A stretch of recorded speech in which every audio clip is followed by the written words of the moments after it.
What is crack-lacking, fellow thermonuclear AFers? I am Dan Valley coming at you with another mailbag. Before we get started, the usual reminders, please remember to subscribe to us if you've not done so already. Hit subscribe on YouTube, like and comment on every video to help the algorithm. Also, subscribe to us on Apple and Spotify. Please rate and review the pod on Apple and Spotify. You can rate on both and then leave a review on Apple. It doesn't even matter if you don't use them. Throw both of them. Go juice those numbers. Help us get up there. If you've done both those things, we would ask that you recommend us to people, friends, family workers, coworkers, enemies, random people on the street or the internet. You can shout us out on social media, Blue Sky, Twitter, whatever. I will find it and normally share it, or just give you some type of virtual dap for doing so. Please follow us on all our socials at HardwoodKnocks on Twitter and TikTok, at Hardwood_Knocks on Instagram. Join our Discord. The link to that is in the podcast and YouTube description. And finally, if you'd like to support the show, and we would highly encourage you to, please buy our merch. The link to that is in the podcast and YouTube description. We have a bunch of, you can make anything out of them with a bunch of sayings from the podcast that are on them. That is it on the actual the opening begging, I guess it is, or pleading to, continue to just help us grow this community. I want to thank our listeners, though, very quickly. I got a message from Katie Heindel, who was on the podcast 2 weeks ago, 1 week ago at this point. I can't remember. And apparently she said there was a cascade of new subscribers to Basketball Feelings on Substack. You should go subscribe to that anyway. The link was in the podcast and YouTube description, or just go to basketballfeelings.com. So that, unless she was just blowing smoke up my ass for no reason, I'm very appreciative of having a community that listens to someone and then goes on this podcast and then goes and actually subscribes to their stuff. I think that's really cool. So I want to thank everybody for doing that. It actually does mean a lot. And it was something I was thinking about because I found out I had time to drive. I was driving for a total of like 12 hours this weekend, which never happens, while I was visiting some friends and their families. So very just grateful and appreciative of the community that we have continued to build here, even though I spend a lot of time, I guess, focusing on the negative, and I don't mean this, not necessarily negative, but talking about we want to grow the community and continue to have these new people find us. We probably won't ever pop like we want to, if we're being honest, on TikTok and YouTube and whatever. But the people we do have listening, and is not insubstantial. And the fact that, again, we can have someone come on this podcast and you will go and look for their work and subscribe to their work. That really does. That's fucking cool. And it does mean a lot. So shout out to you guys, our listeners, our watchers, whoever, for the final time. Super appreciative of all of you. Excuse me. And now, though, let's dive into the mailbag. As a quick reminder here, I'm going to hit one question from Twitter because they went out of their way to get the question to me. But join the Discord so that you can do, we might be a little bit slower on mailbags just because we have a lot of content plans coming out, including we're going to start off-season report cards because fucking James Harden and Damian Lillard just won't get traded already or have their situations resolved. So those will be coming out, and then we'll have to go into, I want to start team look-aheads this year a little bit earlier, so I'm not going to basically die by the start of the season when I'm recording like 25 podcasts in 2 weeks. It's just too many. So I have to start identifying teams that look like they're done for the offseason, or at least before the start of training camp. We'll get into those. But if you want your mailbag question answered, and you should, go to our Discord and join it. The link to that, like I said, in the podcast and YouTube descriptions. Let's dive into what we've got cooking this time around. Our first question will come from Demos Quoll. What is it that doesn't work with the RJ Barrett and Julius Randle duo? Who is most likely to get traded? So I think what doesn't work is that they both at times want to occupy the same space, go in the same direction. We're talking about two lefties here. They both prefer to operate on the ball. They do play different positions and serve different functions, which can theoretically help, but that means you can use Julius Randle as a screener. And the fact that neither of them are the most efficient spot-up shooters or most reliable spot-up shooters, I think Randle at this stage is probably more reliable there. It means that invariably they're going to allow defenses to occupy the same space, and that can make your offense turn into a slog in the half court, especially during playoff basketball. And I think if you want both of them to work, you need one of them to become much more comfortable working without the ball and more efficient working without the ball.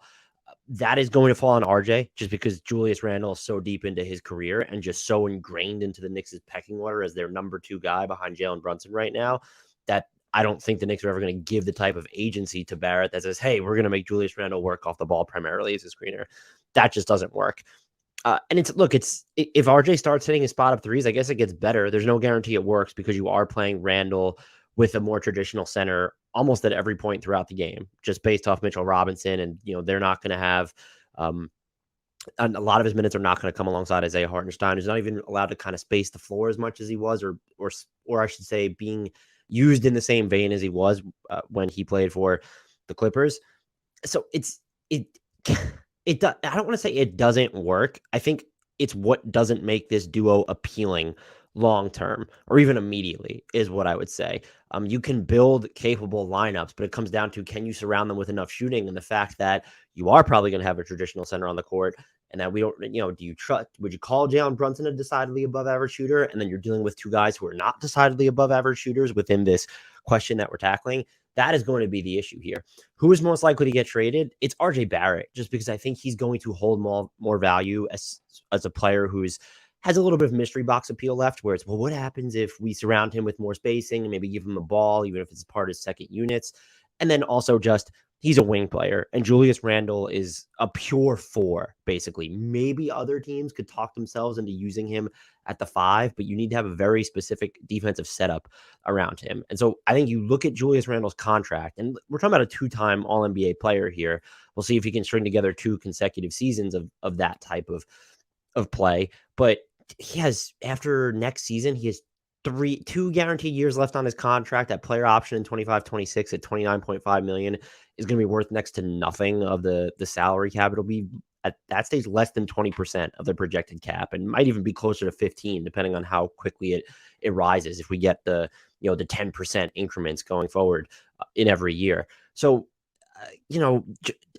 I guess you look at that and say, well, he's going to decline that option. So there's 2 years left on his deal. It's shorter, and we don't value him as much because we don't want to have to give him, he's extension eligible after this season technically, but we don't want to have to foot the bill on that next deal. Or you look at it as, hey, it's only 2 years, and so if it doesn't work out, like, we can cut bait. Whereas with RJ Barrett, he's just starting his 4-year extension. It's fully guaranteed. It's not like astronomical, but it's going to be in the 9 figures. He comes off the books in 26-27 at $29.6 million. Again, is still at that point in 26-27. That's going to be like 15% of the salary cap. So I think RJ Barrett would have more trade value just by virtue of his age and the type of player that he is. And I think that the Knicks are going to need him, perhaps as salary ballast, if they don't make the move this year, unless they're going to exercise Evan Fournier's option. But they're going to need his money could become important in any trade. They have other mechanisms to do that, including it could be Julius Randle. But let's just look at some of the teams where you're going to be if you're going to target a star from. I guess a team in theory like Cleveland could value a very much win now older player like Julius Randle, assuming they didn't have Jared Allen playing next to Evan Mobley. But in most cases, I'm just talking about the Cavaliers' window. Should they look at trading Donovan Mitchell down the line? I'm not making a prediction here. I want to make that clear. But if you're talking about the Sixers and they get to a point where they need to trade Joel Embiid, they're not going to want Julius Randle. They might not care at that point because what is the direction they're headed down? But you would probably prefer the guy in his early mid-20s who's just a wing player and you can view as someone with untapped potential. And so because RJ Barrett has more, I would believe much more trade value and just sort of fits more timelines, or at least the traditional structure of a rebuilding team's vision, I think it'll just end up being him. And all this stuff, maybe they're both moved at once or as part of separate deals where it's, okay, we went out and we traded for Joel Embiid. We're definitely not keeping Julius Randle at that point, even though he wasn't part of that trade. Good question to ask who's the first one to be traded. I also think that the front office is just a little bit more loyal to Randle, in part because I think they understand that they're not going to get the value of Series Wild in right now. They understand they're not going to get the value of a 2-time All-NBA player back in a trade. Just the way he's viewed around the league and how specific a setup needs to be around him. Austin asks, this is an interesting question. How long into the season / how bad of a record do you think it would take for the Wolves to just dump Rudy for a single first and accept the L on the trade? I bet Dallas would jump on it. Or do you think it's actually more likely they dish Cat and he can net a haul? I'm pretty high on the Timberwolves again this season, which is probably bad news for the Timberwolves because I was very high on them last season. If you're seeing the screen shake, just that's the price you have to pay if you want timestamps while I'm doing this alone. This is it's not a one person operation. I have Grant and he's fantastic, but especially in a podcast like this where I'm, producing it, editing it, trying to timestamp it. I'm the one who's doing the TikTok and the shorts and the IG videos right now. Just deal with the shaky screen. We've had a couple complaints in the past. If you want the timestamps, it lasts like a millisecond. So yeah, back to the question at hand, though, as I saw the screen shake while I was typing it. I I think so. Let's look at the Wolves from this perspective. There will be major change, I believe, earlier than normal if we're talking 15, 20 games into the season and they're like 7-8 or 8-9 or 10, even like 10-10 or 9-11, just because they can't afford to lose that much ground. And when you're looking, let's say they get into that situation, which I just wouldn't predict. I think if they're healthy, there's going to be something here. I still believe Towns is most likely to get traded because Rudy Gobert has, you could say, 3 guaranteed years left on his deal, 2 more post-dating this next season. He's at about $90 million in 24-25 and then 25-26. That's at least a reasonable length. But if you're trading him early on, teams are going to look at that as a 3-year commitment to Rudy Gobert at 3 years and $130+ million. That's a ton. And Karl-Anthony Towns is younger. His contract runs longer. And I think that we've lost the plot when it comes to his value. I understand he has his limitations and outright flaws defensively. And it's just, I don't think moving him next to Rudy Gobert was necessarily the answer to solve all of them. I think it really helps that Edwards and McDaniels are there with him now, in addition to having Alexander Walker to log some wing minutes, and also just Mike Conley being, at this point, I feel like D'Angelo Russell was not as bad defensively in Minnesota as we saw him at previous stops. But Mike Conley just feels like more of a solid option there, even as he gets older. So that might make it a little bit easier. And you brought in Troy Brown as well. And that's, I can't remember who I saw that said Troy Brown was going to be like a great upgrade for them from Taurean Prince. I don't really buy it. I think they're going to wind up missing Prince. Not a doomsday scenario here, but I found that comment interesting. I can't remember who it came from. So I think it would be Towns, just by virtue of you need a haul, because it's, even if you don't believe that you're going to remain competitive, you are trying to, like, immediately after that trade, you are trying to juggle a bunch of different stuff. And I think in any trade, because you're so asset light on your end, whatever major trade you make needs to yield you players who can perform now, since Gobert's pretty old, Conley's pretty old, Anthony Edwards is ready to win now, Jaden McDaniels is already good. So you want that return back, but you also want other assets, and maybe even some of those in the form of players, not just picks, who will allow you to be flexible on the trade market moving forward should these other opportunities present yourself. Again, you're dealing with Mike Conley being on an expiring contract, so you have some interesting salaries here that you can move if you're looking to take a bigger swing. You just need to keep yourself in play for those bigger swings. That's going to be easier to do if you get rid of Karl-Anthony Towns. It is the wrong move from a talent perspective, especially looking at the long-term trajectory. But if you say, okay, well, we already have our best offensive player, and if our second best offensive player makes this much money and really just can't play defense, and we have Naz Reid, who has a floor game himself on offense, maybe we trust his three-pointer. He's not really the shooter that Towns is. He's not the passer that Towns can be. You might say, okay, he's going to be a little bit easier to replace for us, or replicate, or come close to approximate, than it would for Rudy Gobert's defensive value, where I thought he was not the same level of rim protector for much of last year, but he was still pretty dominant for long stretches.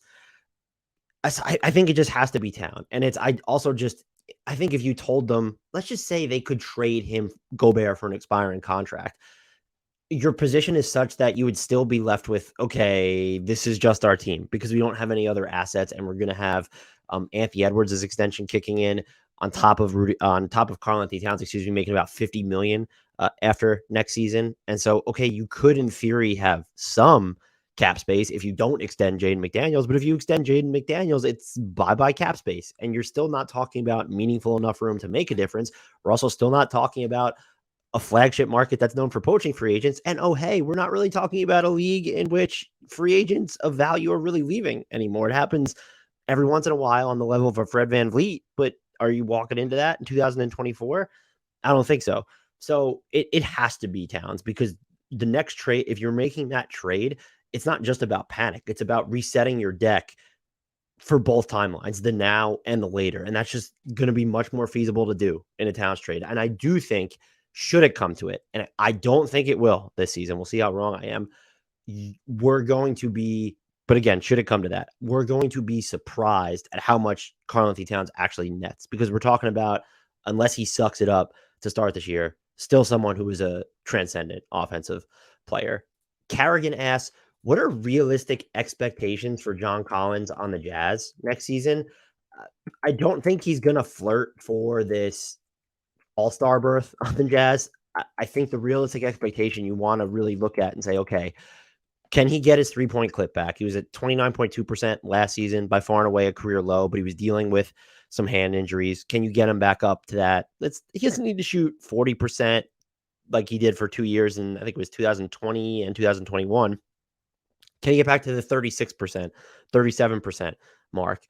Can we use him in more screen and roll opportunities? And that means he's going to need to play the 5. So can you effectively exist in lineups where it's John Collins and Kelly Olynyk? So let's not say that he's necessarily the 5 in all those combinations, but can you get away with, when Walker Kessler's on the floor, John Collins and Taylor Hendricks, or John Collins and Larry Markkinen as sort of your front court? I think expectation would be, okay, let's see his three-point clip come up. Let's see him be able to function defensively and offensively in lineups where Walker Kessler's not at the 5. And I think it's also a question of, in lineups when Walker Kessler is at the 5. And so it's, can he be the partner big in whatever front court combination you're looking at? Because when Kessler's on the floor, you are going to have to do a lot of catch and shoot stuff. If they want to explore more of his game, maybe when Larry Markkinen's off the floor, can you let him try and attack off the dribble? We saw glimpses of that in Atlanta, though not so much over the past couple years. And I think that's really what you're hoping for, is that he can be a part of whatever big man combination that you want to roll out at the 4 and the 5. Specifically, though, you want to make sure, since I think Kessler's, you're what? Is he the second most important long-term player on this team, depending on how you feel about Ochai Agbaji?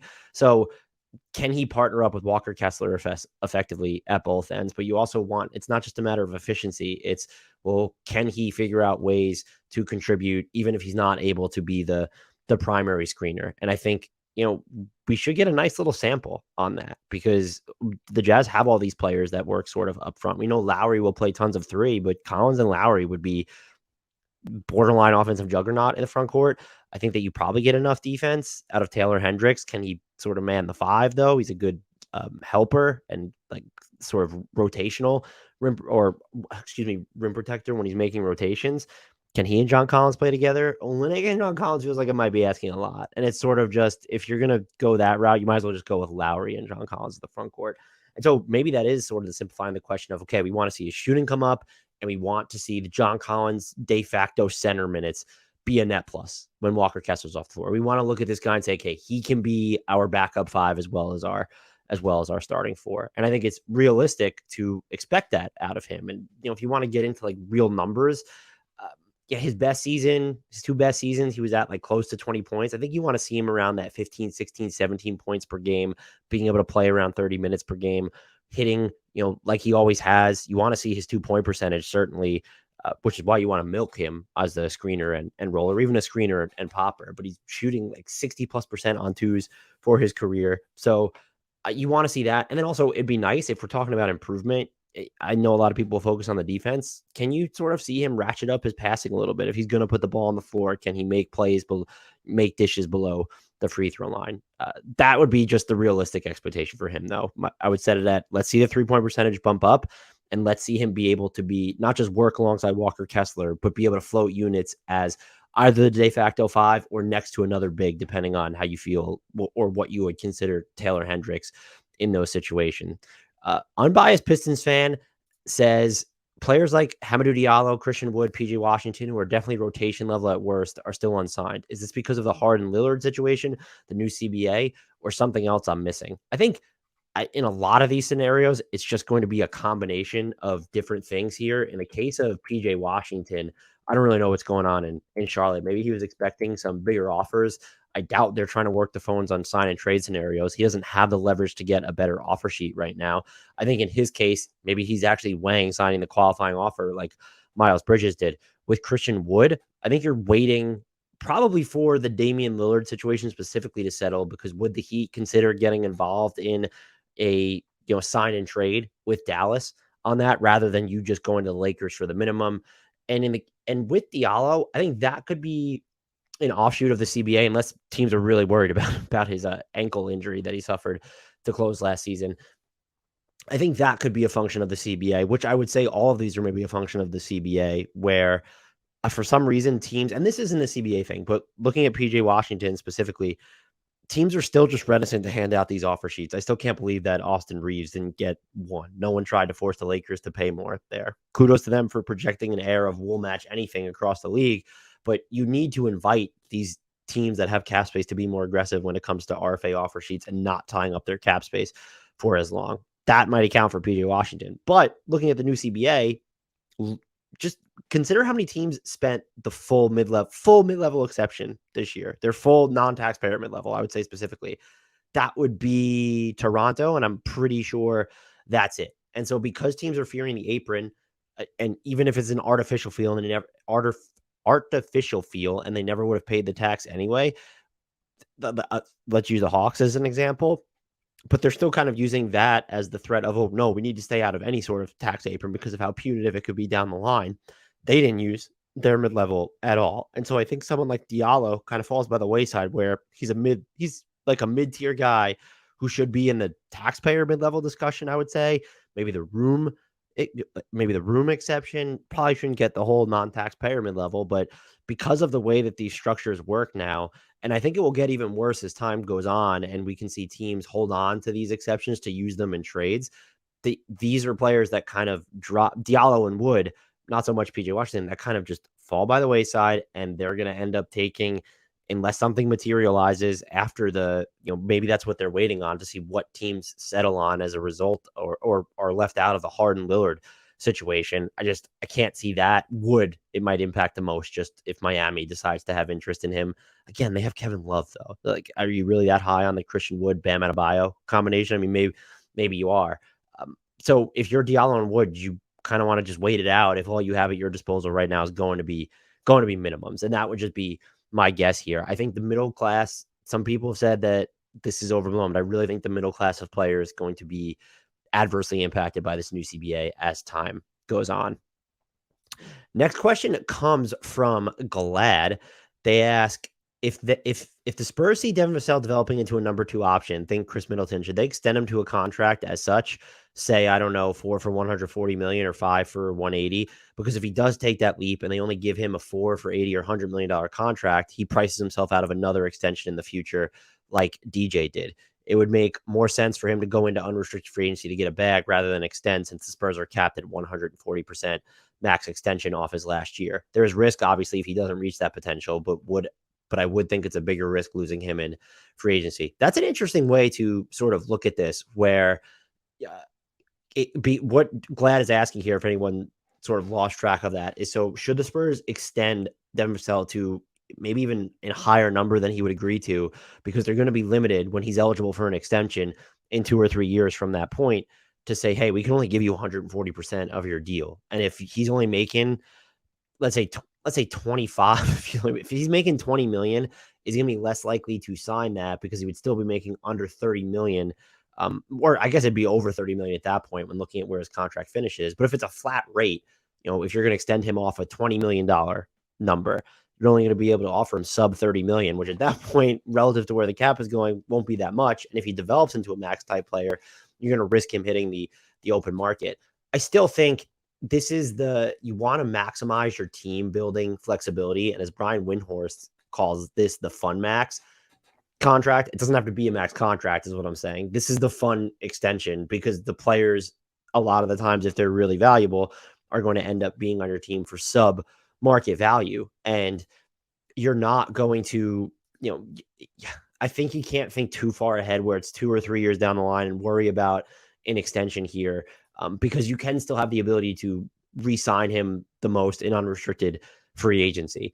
Yes, there's a risk in him leaving, but free agency has not changed to the point where we're seeing players of Chris Middleton's level, if that's what we think he's going to reach, we're not seeing them walk in free agency. Now, if you just want to make the bet anyway, where it's, no, we're not going to inflate his salary, but is this someone who deserves, he's not going to get a max extension, although he is probably looking at Desmond Bane and saying, "Oh, like look at that."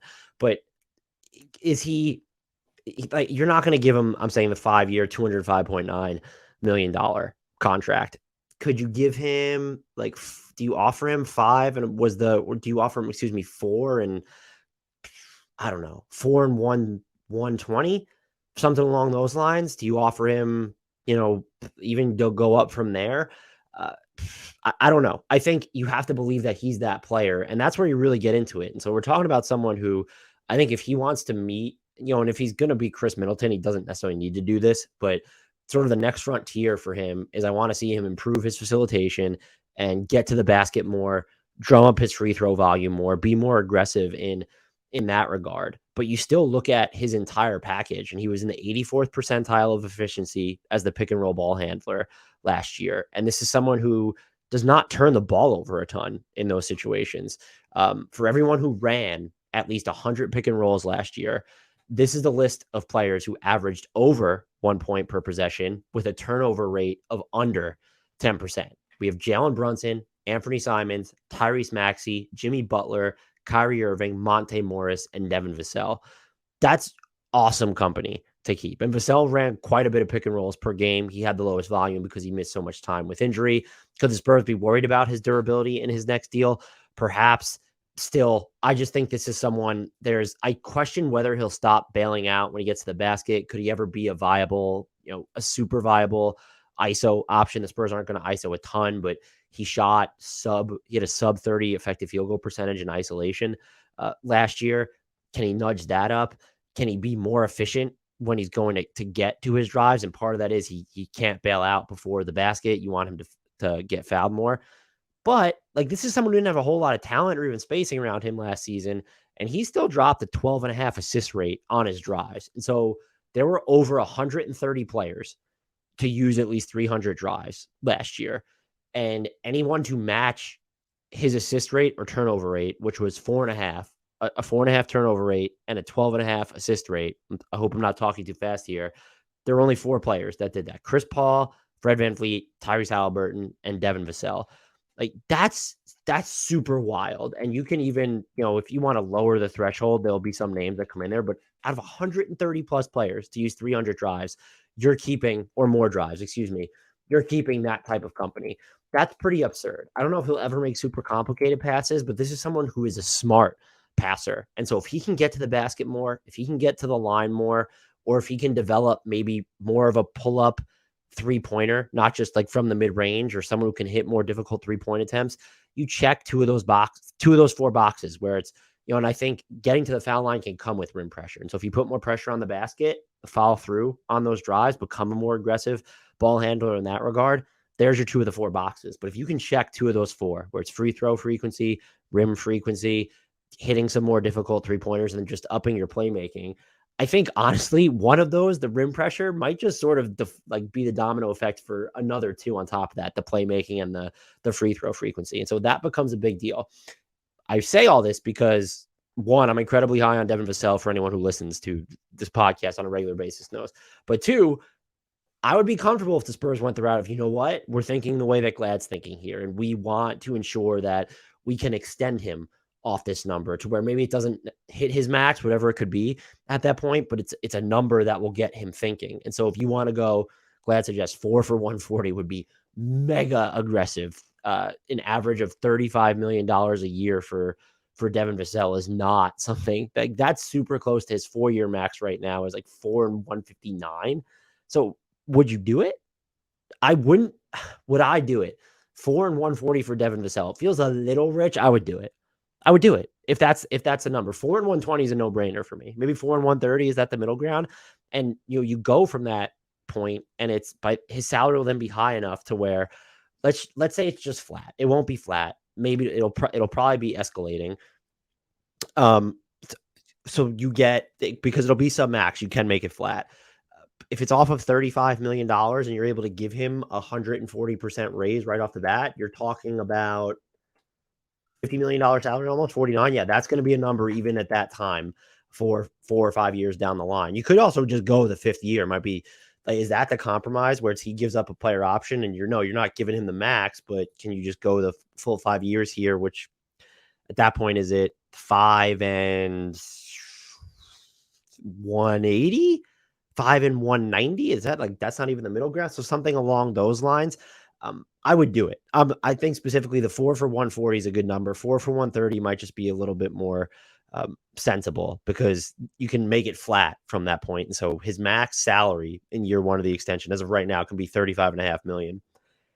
So yeah, I would do it. I don't know if I would do it specifically for that reasoning, but that's a really interesting question, Glad. And I think that he is good enough to think in those terms where we're not just betting on his upside, we're betting on his upside and saying we want to also be able to retain that upside via an extension. And so make that part of your calculations. That was a fantastic question. The big fella asks, that's right. I'm looking at the bullet points I have set in my notes for this one. This is another we have a lot of good questions. We always have a lot of good questions, but still, the big fella. If you are receiving a 2029 first round pick from any team in the league, who do you view as the least valuable of all teams? Been a lot of talk about how invaluable the Heat's picks are, so they come to mind. Maybe the Celtics if they have Tatum and Brown signed, then, or the Lakers because they were always going to be a FA destination regardless. Some teams that spring to mind here. I think Boston is a good one just because Tatum is still so young and Brown's still so young. They've put themselves in a little bit of a risky situation with the Porzingis addition. Still, I think they're a really good bet.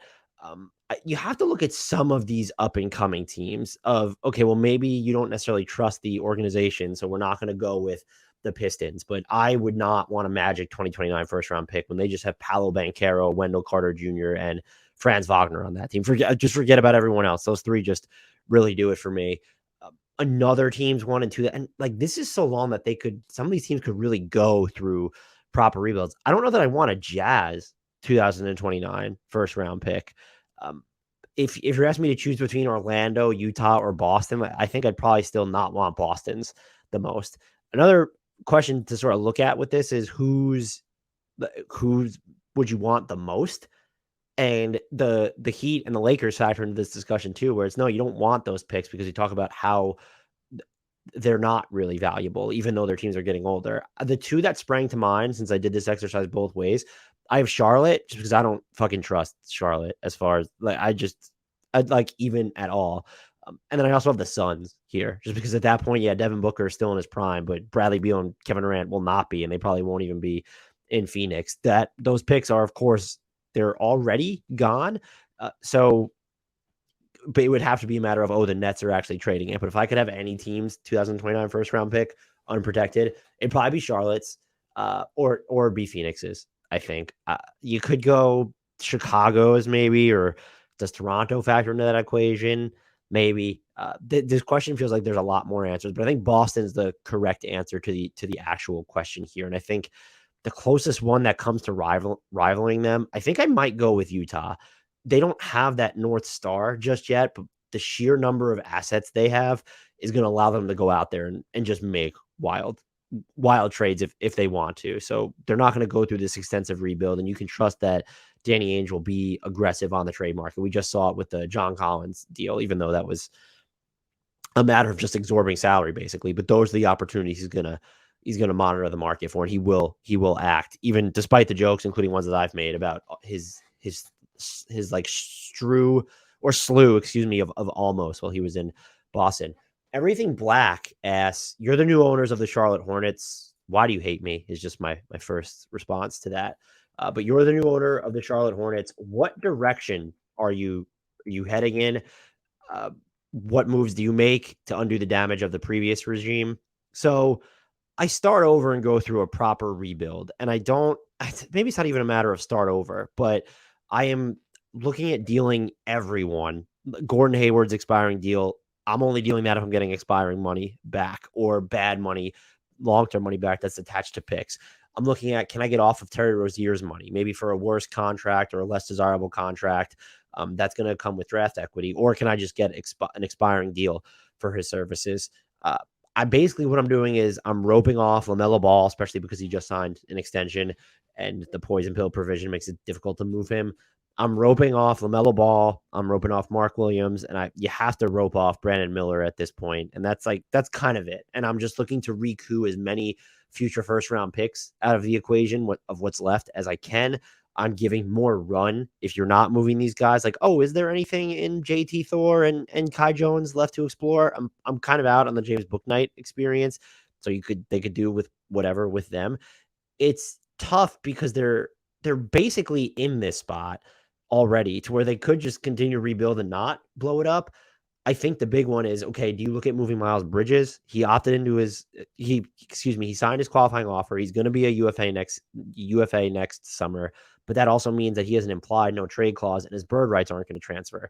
Can you get any value from him? I would just look at moving him because you're not going to want to pay him a bunch of money. There should be sign and trade scenarios right now for PJ Washington on the table. That would be the move that you make to signal that, hey, this is the direction we're going, and is a PJ Washington sign and trade.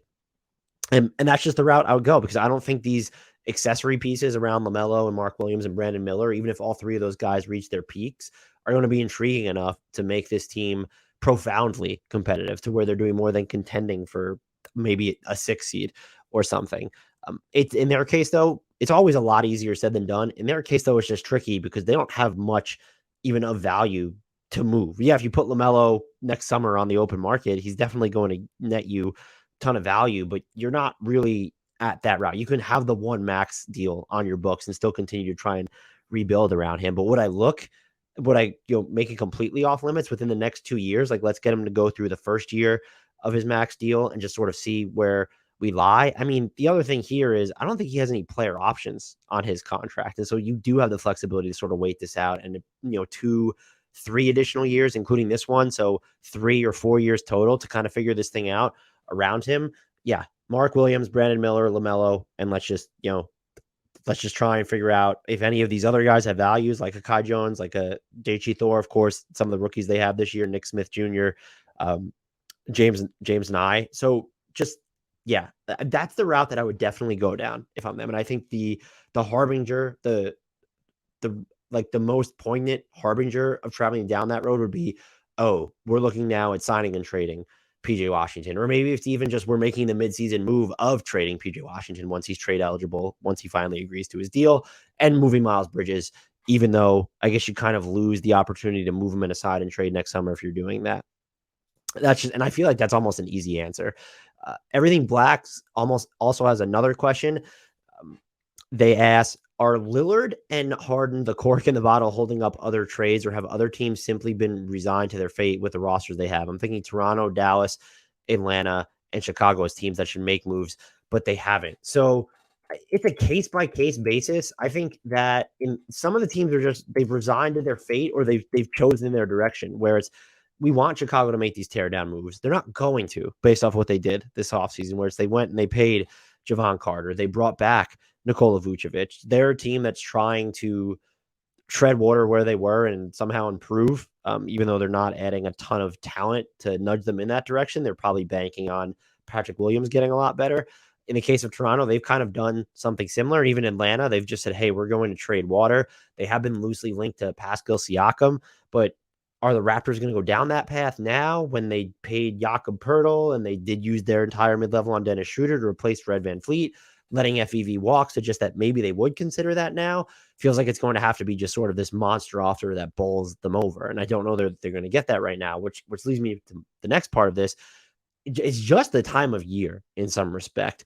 Yeah, that Harden and Lillard could be holding up some talks for some players, but it really just feels like maybe that's the Siakam sweepstakes. And I'm not even, the teams that are going to be most invested in Damian Lillard and James Harden, the Clippers and the Heat, like they're not going to be materially attached to Pascal Siakam, I wouldn't think.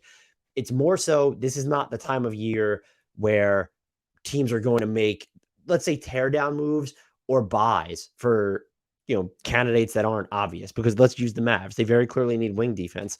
What's the wing defense that's available? That's not being held up by Harden or Lillard right now. Those are moves that will become more available to them as the regular season plays out. Usually, I know we view December as the unofficial start of trade season. It's really close to the trade deadline when that happens, but you could see if some teams are just ready to pull, or rather pull the seller's lever a little bit earlier. And so I think you're going to see a team like Dallas that's looking to buy, maybe even Atlanta if they're looking to buy, but they're in such a weird cap situation, not wanting to pay the tax. They're going to be more aggressive as you get into the regular season and more options become available to them. And those options might be born from teams like Chicago, like Toronto, finding out, oh, hey, we're just not good again. And really, it is time to hit this reset button. And so I think this is very much just the time of the year. And I think Lillard and Harden, yeah, they could be holding up some business. I just don't think it's much. I think, I think Siakam's probably just the best case study here, where it's okay. Is he being held up at all? Like the trade offers for him because of Harden and Lillard. And I can't get there. I think that we're just at the point in the summer where everything's settled. Teams want to see what they are, and we will see more sellers. Again, the teams that need to buy, they will be exposed to more sellers once the regular season's underway. Again, probably 2 months, 3 months, whatever. Maybe there's some early sellers like Minnesota, for instance. I don't think there will be, though. And then there will be teams that become sellers, which kind of fuel that market. I just don't think that the should be sellers are there yet. Portland comes closest, but until Damian Lillard kind of opens up the sweepstakes, and I don't know if he will, it's just going to be in a weird holding pattern. Even in the Heat specifically, could they be looking at doing something that is an alternative to Lillard, but still sort of aggressive?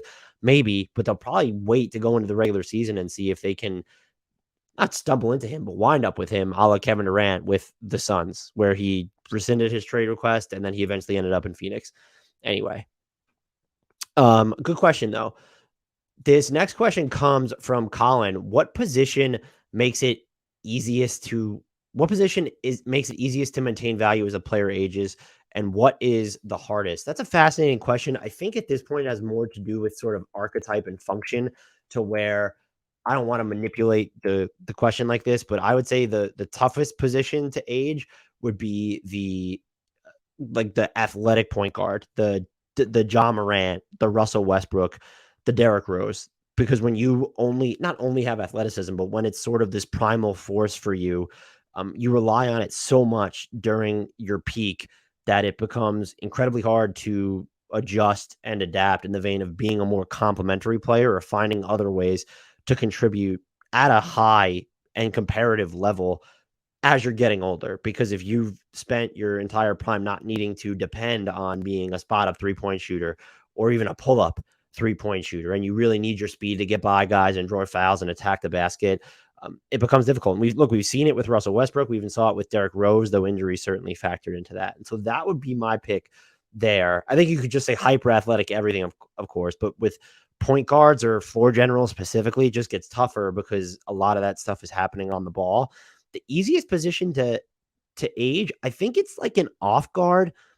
And look at how long Jamal Crawford and Lou Williams are kind of in the league, but it's also just a matter of when you're an off guard, you're not overtasked with necessarily anything. You're being moved around on defense for the most part.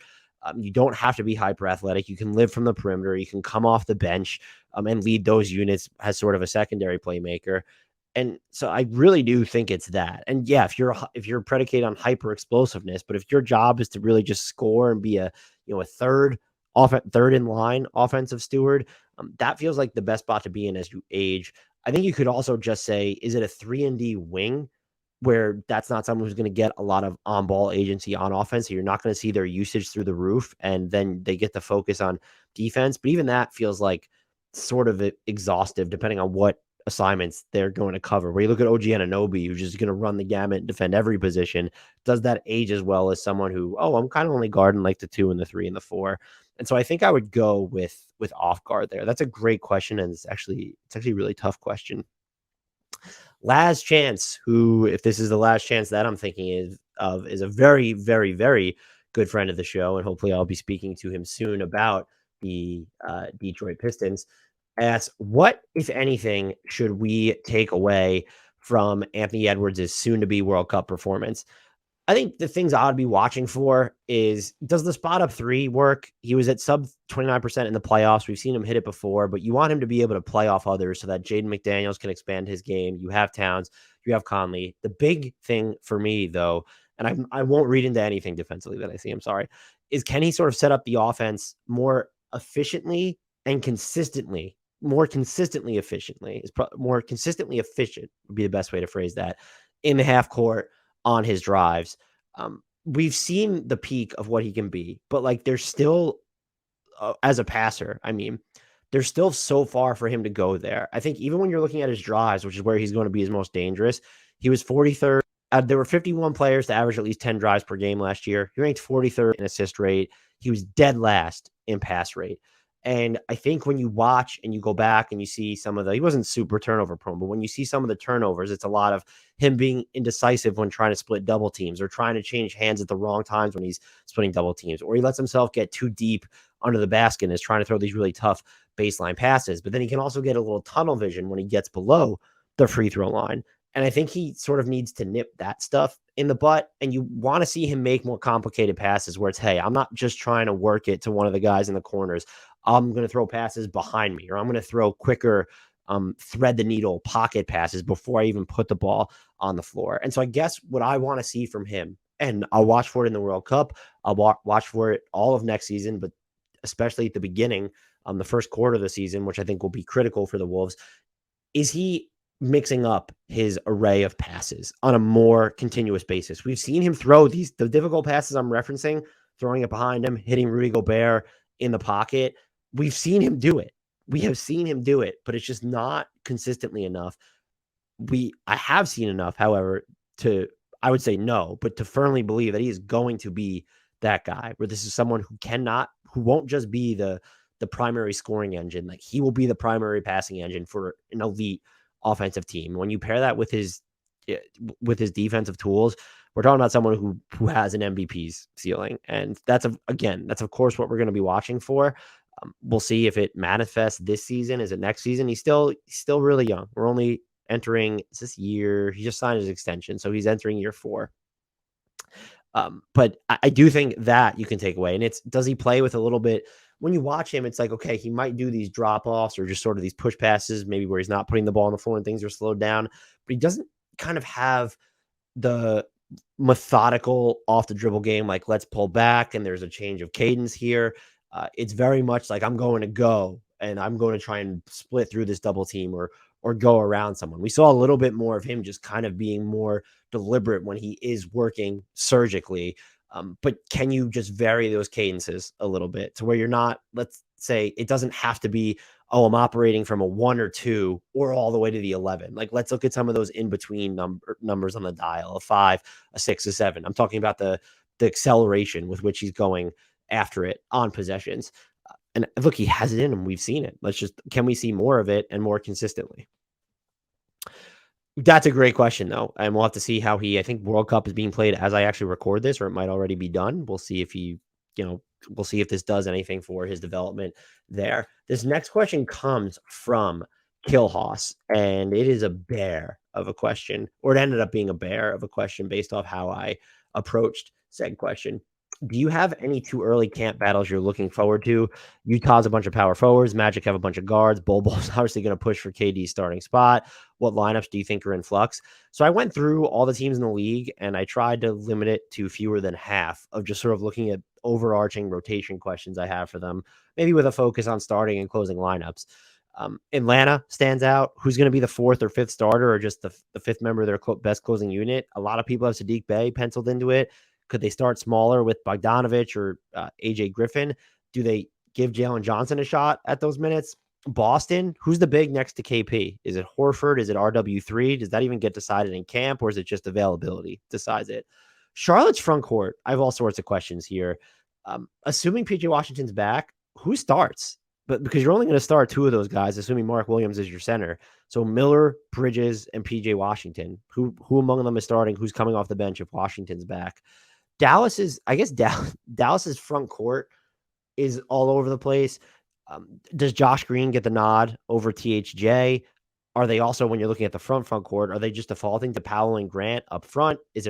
Can Derek Lively infringe upon Rashawn Holmes's backup 5 minutes in the rotation at all? Does Maxi Kleba nudge the 5 spot in any direction, or is he going to be more of a? I mean, he's a 4-5, but do they view him strictly as a 4? Denver, I think the Vlatko Cancar torn ACL coupled with Bruce Brown's departure means that, okay, Peyton Watson needs to play this year. But aside from him and Christian Brown, are they going to really try out Julian Strawther as a rookie to get burned, or are they going to look to hope that they land someone on the trade market or in the buyout market eventually? I honestly don't know, but I thought Chanchar was going to wind up factoring into the rotation, especially if they were bringing Peyton Watson along slowly. And part of this might be, okay, if Zeke Naji can effectively fill both 4 or 5 minutes off the pine, that does make it a little bit easier then, to where, okay, we don't have to worry about filling some of those 4 spot minutes either.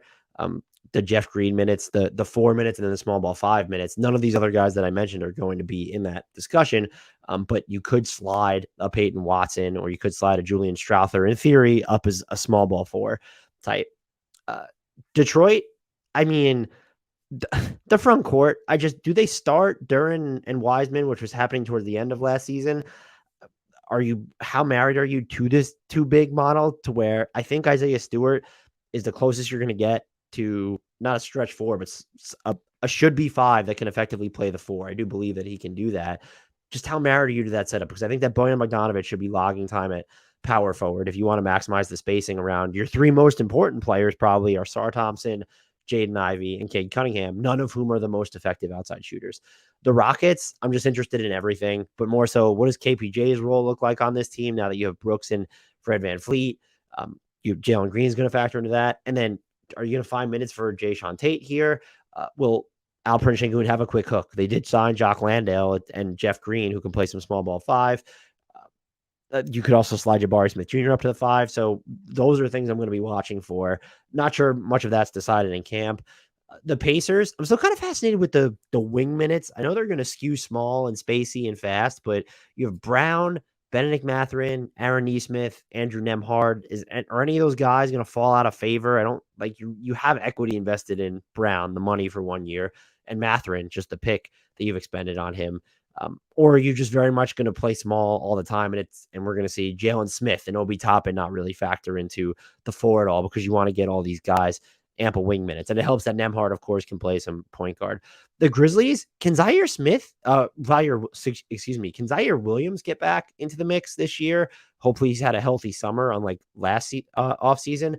Smart and Bane aren't going anywhere in the rotation. And that kind of means, if you want him to play some of the 4, it's can he usurp a handful of Santi Aldama, Xavier Tillman, John Conchar, David Roddy, or Jake LaRavia. So it's like those 3-4 spots. The Bucks, I'm just interested. Everyone kind of pencils in Grayson Allen as that 5th starter closing guy spot. Can Beasley or Crowder or Connaughton sort of infringe upon those minutes? The Knicks, I guess you could say who starts, who closes. It's just weird. They have Brunson, Robinson, and Randle, I think. Those are their locks to start. And then everyone assumes it's going to be Grimes and RJ, with you have Hart quickly and Dante DiVincenzo coming off the bench. But like specifically the RJ, Grimes, Hart, quickly, DV quintet, like you could play around with that. And it's only going to be 2 of those guys that are playing alongside the other 3. I think if we're talking about which lineup ends up being the most important or most effective, or the one they lean on the most, it's probably it might be Josh Hart and Grimes. I'm just not sure that it's going to be RJ necessarily, but they still have some rotation questions at the top, and I don't think it's going to be quickly. Who you could say, like, let's just downsize there. He had such a good regular season. I'm worried about what he did in the playoffs. The Thunder, is Cason Wallace going to nab minutes in the guard rotation? OKC has SGA, Josh Giddey, and Dort etched in stone. And then there's Isaiah Joe, Aaron Wiggins, Trey Mann for now. 1 or 2 of those guys could be waived just for them to hit the requisite roster room. But they traded up to get Cason Wallace, and they didn't really get good value for their cap space to get him. 22 plus million guaranteed for Davis Bertans, which leads me to believe that they have this profound belief in him. Is he going to get minutes right off the bat? The Magic, I think this was mentioned in the question. They have a bunch of like quote unquote guards.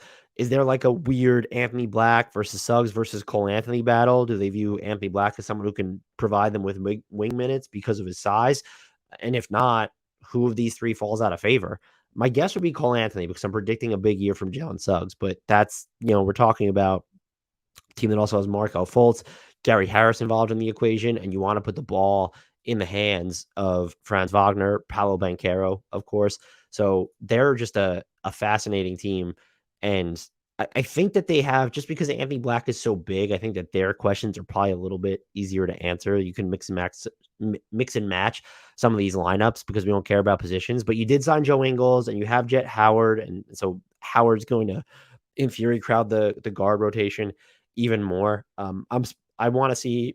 I think Suggs, Anthony Black are the trio to watch. Is whose minutes is kind of impacted the most by the existence of the personnel that's there. I have the Suns on here. Just who's that fifth starter, fifth closer? Is it Keita Bates, Diop, or Josh Okogie? I wouldn't rule out Utah Watanabe as an option either. Is it Eric Gordon? Do they go to that as a starting lineup, as an all offense closing five? Is that even determined in camp? Are they mixing and matching there? Who knows? The Kings, I think, oddly, is it maybe they acquired Chris Duarte with the intention of viewing him as a wing, but could this also become a matter of, since you have Malik Monk there, since you have Kevin Huerter there, are we in the process of, it's going to be Chris Duarte or Davion Mitchell in sort of this rotation? Because if you've, like, Malik Monk is basically going to be your backup playmaker anyway. And so I don't think that both Duarte and Mitchell are guaranteed minutes here. Gets a little bit easier to do that if you view Duarte as a wing. But even then, it's, you have Kessler Edwards still, and you brought over Vezenkov. And so you're kind of planning on playing him. Is he going to be able to log minutes at the three? I guess he has to, but even if he's the backup four, which I guess he could log some minutes there as well, you have Barnes and Keegan Murray too. So there's not just going to be necessarily all these wing minutes available. You'll see Huerter at the three a bunch. I think they're going to give Kessler Edwards some real run.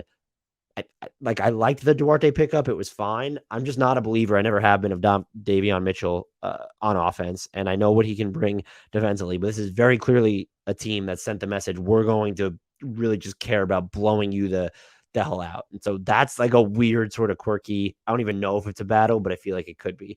The Spurs, I'm just curious about the starting lineup and what will be their most five. And even if you forget about the starting five, what's their most used five-man lineup? The locks feel like Trey Jones, because they still need the point guard presence, Devin Vassell, and then Victor Wembanyama, of course. The last two spots are going to come down to Jeremy Sohan, Keldon Johnson, or Zach Collins. And I think a lot of people just default to, well, it's Jeremy Sohan and Keldon Johnson. Zach Collins makes a lot of sense next to Victor Wembanyama, especially after the season Zach Collins had. If we're talking about the starting five specifically, I might bring Keldon Johnson off the bench. I know Sohan's going to be the worst shooter, but let's bring in the extra layer of creation there. But I could also see the theory of, well, let's bring Sohan off the bench so that he can facilitate. We have Trey Jones, we have Devin Vassell, and even Wemby. Like, those are guys who can make for themselves and for others. But I do think that Zach Collins might factor in more prominently to the most important lineups that maybe most people are thinking right now. And then my final one, I have the Jazz, just a bunch of, we talked about the forward thing with them already. So I'd like to see, how does their backup big man rotation sort of shake out? Are we going to see a lot of John Collins as your five, or is it he's always going to be tethered to Walker Kessler? Do we see Collins and Hendricks though, or Collins and Olynyk? Do we see Collins and Markkanen sort of up front there? The Jazz don't have a ton of wings, but because they also have a bunch of guards, like, you can roll a lot smaller. But are they willing to go that route just because of what it does to the defense when Kessler's off the floor? I'm also interested, I mentioned the guards, who's going to be the primary backup playmaker? And I think you can even say who's going to be the best passer on this team, because you have Colin Sexton, Jordan Clarkson, Chris Dunn, Talen Horton-Tucker, and Keontae George, excuse me. That's like your primary passers. Sexton and Clarkson should probably start. So who's just the guy after that? Or is it Dunn? Is it THT? Or is it Keontae George? I'm sure at some point in the season they'll all factor in. Maybe some, or maybe people get moved that opens it up a little bit more. But immediately, I'm just like, if they're going to start Sexton and Clarkson, the THT versus Keontae George versus Chris Dunn, someone's going to fall out of favor there, at least in the beginning. My guess would be it might be Talen Horton-Tucker. I know George is the rookie, but there's like some real flash to him that I think they might have found. This one will be our final question, and it comes from thank you, Michael Brooks on Twitter. I have no idea who Michael Brooks is that they're referring to, so hopefully he's not some sort of a scumbag. And if you're the Michael Brooks, we'll just use your handle here. It's at TMBS_lost Patreon. So this question was like a very like a longer one. They were the one that sought us out. They couldn't join Discord. They couldn't get in the DMs because Elon Musk is a fucking tool. So here it is. I view my Spurs as doing a slow rebuild similar to the 76ers process, forced by Uncle Dennis. Right as GM inserted himself and got a first and Pirtle in the deal instead of just DeRozan. Then he had a few seasons of evaluation and development before flipping players. My question, the Spurs found that potential, the guy superstar, earliest in the rebuild they could have. Compared to other rebuilds like the process, where does that put the Spurs in terms of how long to draft high and how long to wait to flip those picks into trades? Basically, based on the history of the best rebuilds, admittedly, I'm not well versed. What is the ideal way to use all the assets they have? What milestone should they have as far as player acquisitions, assuming Wemby's development goes as expected based on history? And as a fan, if we see too much or not enough aggression benchmarked to other historically great or terrible executions, as a fan, what should we be looking for to evaluate over the long term?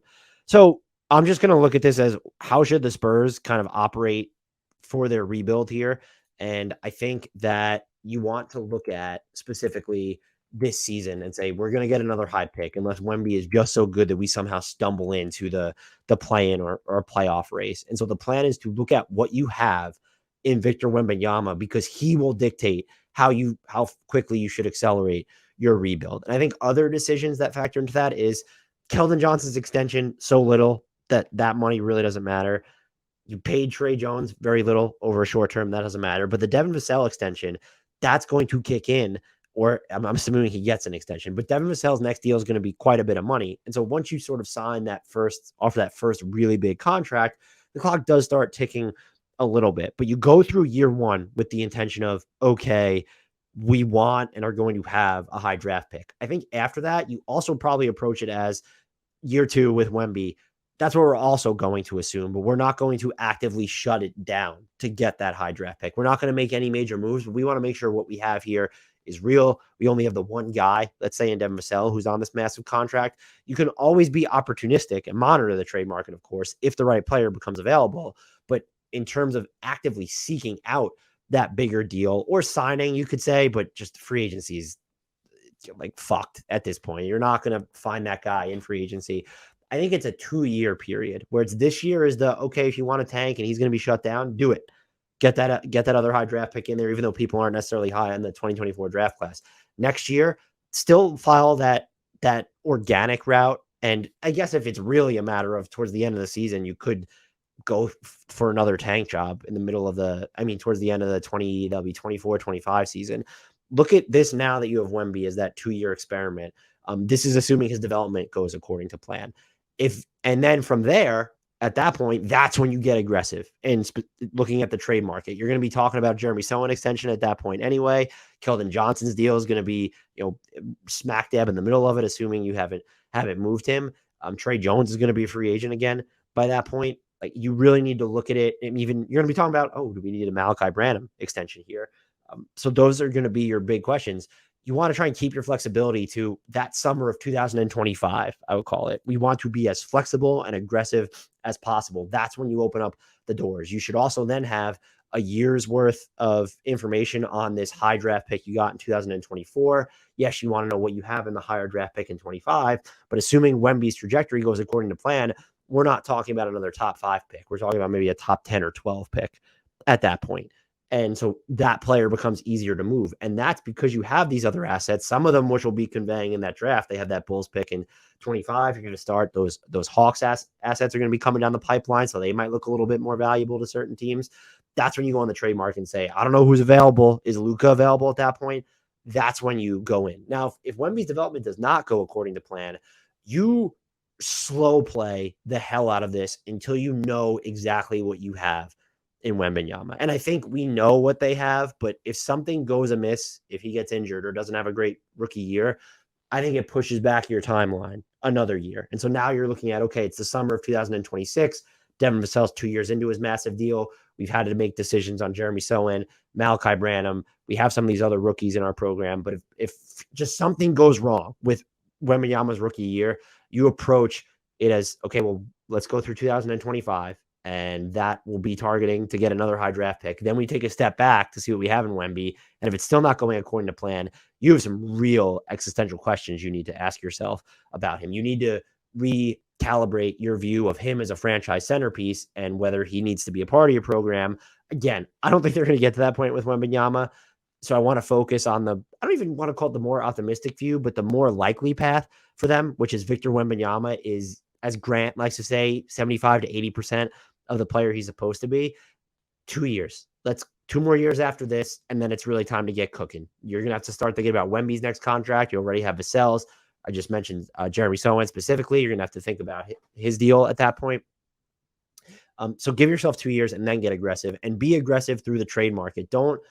The Thunder have done just fine, but they have just an ungodly amount of picks that they got from that Paul George Kawhi trade, setting the stage for it. They really pulled off a heist with the Russell Westbrook trade as well. The Spurs aren't even working with that equity. They have a bunch, but it's not, you can't pearl clutch to the extent of, we want to make sure all of these guys internally are going to be our future. And now you can view it that way if this isn't the most likely outcome, but if all of a sudden Vassell and Sohan and Wemby, they all look like stars. And even Keldon Johnson reaches the next level, or Trey Jones and Malachi Branham both just really evolve, and you have 2 more high draft picks. You could just say, hey, this is going to be our core moving forward.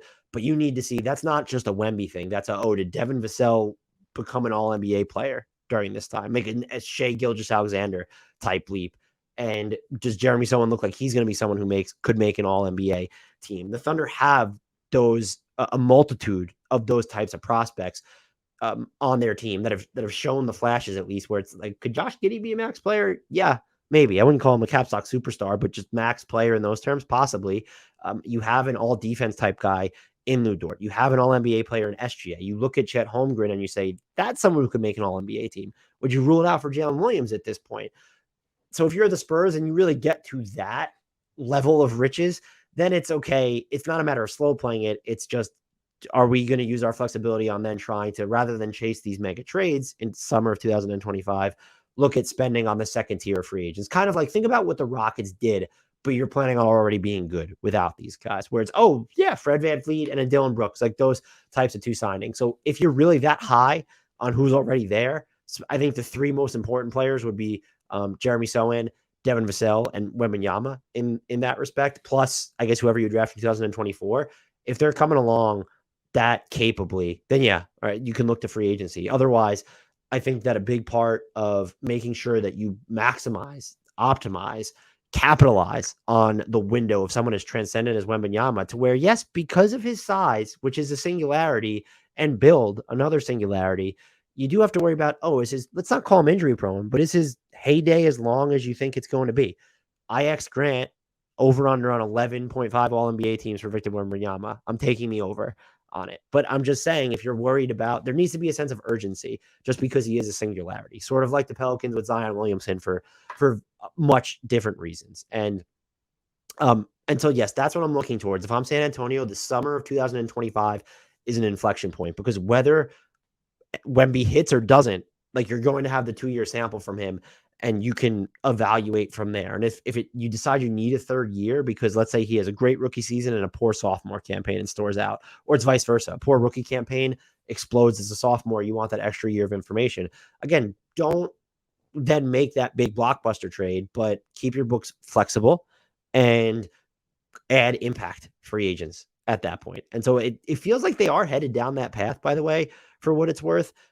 But I think that's the route to go for now. This is a very 2-year thing. It's not a year by year. I guess if Wemby just comes out and makes an all NBA team next year, we have to look at the summer of 2024 and wonder, okay, maybe the Spurs should really go whole hog after a bigger name if they become available. But I think you target a high draft pick this year, go through it again, let's say in 2025 as well. And that summer is when you strike, so to speak.